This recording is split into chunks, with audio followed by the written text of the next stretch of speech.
Whilst working with Excel, there will be times when you need to edit the contents of a cell. So that's not just replace them, but just edit what's already in there. Now we have to be a little bit careful in Excel when we want to edit a cell, in that we don't replace the total contents. Let's take our sample cells with data as an example. On the forecast sheet, we have Bob, Rita and Sue. Now it may be that I wish to add in Bob's surname. So I could just click on the cell and type his surname, which is actually Haywood, and press return. And then what happens is Haywood drops into the cell, not Bob. Bob has actually gone.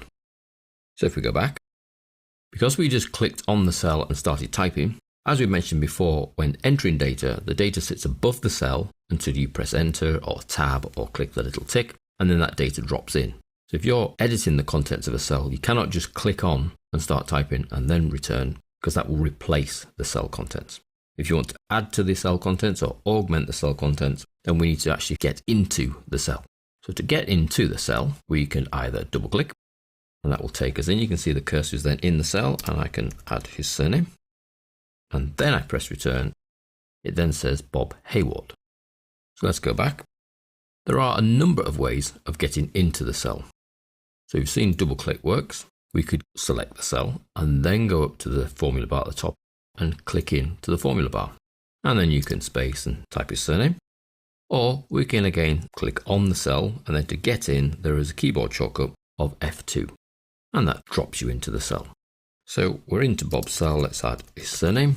Return brings us down. Let's just widen that slightly. Then on the top of Rita's cell, I'm going to edit her cell. Let's do the F2. Cursor drops in. Rita Brown. Return.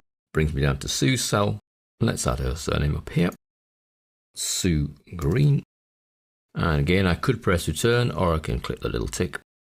And that's effectively the same as return, but I don't move down to the next cell below. I stay on that cell, but I've entered the contents. So that's editing cell contents. F2, double click, or up in the formula bar. If you happen to be on a numeric cell and you want to make a change, it's the same thing. Keyboard shortcut in this case, F2, drops me into the end, and I could move along to the beginning, delete the 6 and put a 7. And again, return. So it's just that little nuance you have to be careful of, actually getting into the cell to make the change rather than being on top, making the change, and then all that drops in is the new typing, not the existing typing as well.